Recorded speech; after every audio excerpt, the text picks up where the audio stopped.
আসসালামু আলাইকুম ওয়া রাহমাতুল্লাহি ওয়া বারাকাতুহু। কেমন আছেন আমার আদরের কলিজার টুকরা আপুরা?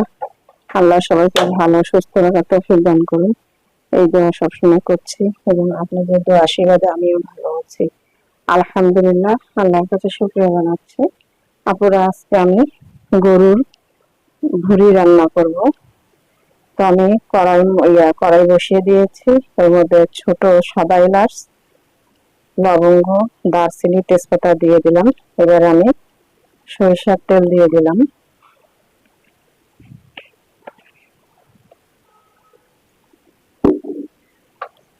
এইগুলো আমি একটু মশলাগুলো ভেজে নেব।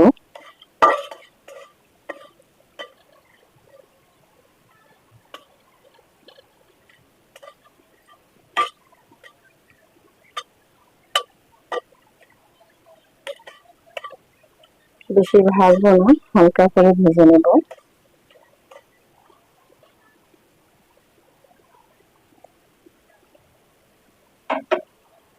দিয়ে দিব পেঁয়াজ কাটানো,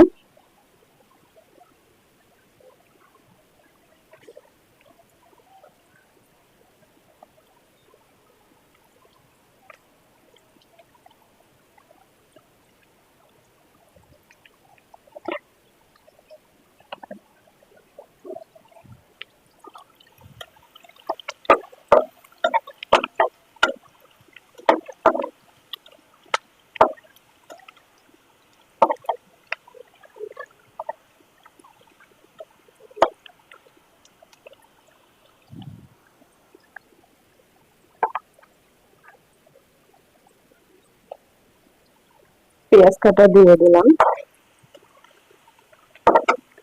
এবারে আমি আদা রসুন বাটা দিয়ে দেব।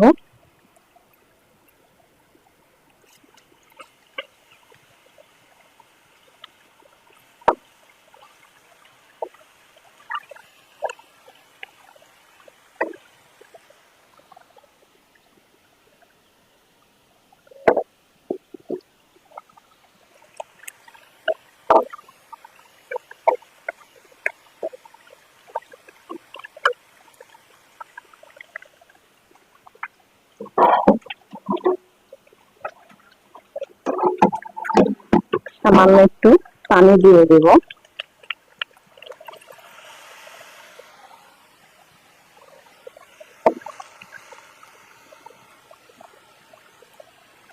এবারে আমি হলুদ গুঁড়ো, শুকনো মরিচ গুঁড়ো, গরম মশলা গুঁড়ো, জিরা ও ধনিয়া, লবণ সব দিয়ে দিচ্ছি।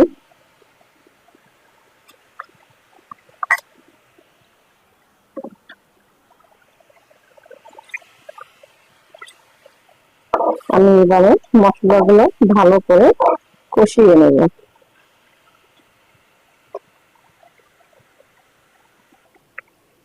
মশলাগুলো কষানো হয়ে গেছে। আমি এবারে গরুর ভুঁড়ি দিয়ে দিচ্ছি, সঙ্গে একটা আলু কেটে দিয়েছি।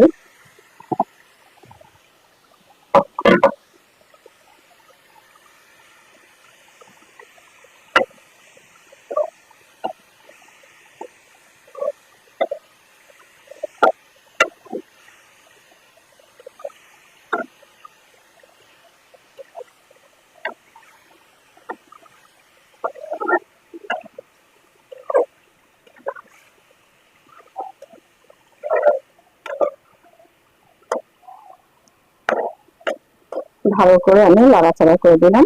এবার আমি ঢেকে দেব।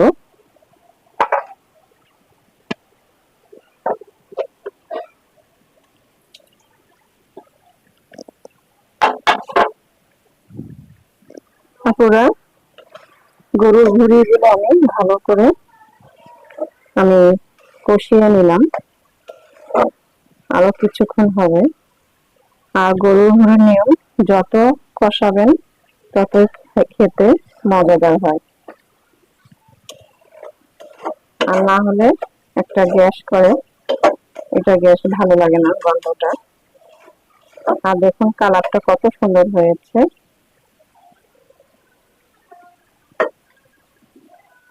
তো আমি আর একটু ঢেকে দিয়ে আবার একটু ভালো করে কষিয়ে নেব।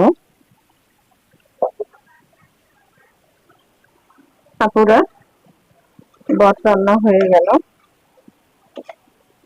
এবার আমি নামিয়ে নেব। আপুরা, নামিয়ে নিয়ে আসলাম গরুর ভুঁড়ি রান্না।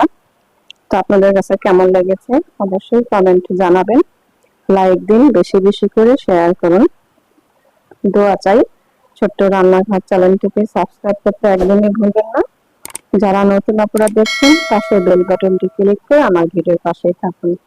সবাই ভালো থাকুন ও সুস্থ থাকুন, এই দোয়া কামনা করে রেখে দিচ্ছি। আসসালামু আলাইকুম ওয়া রাহমাতুল্লাহি ওয়া বারাকাতুহু।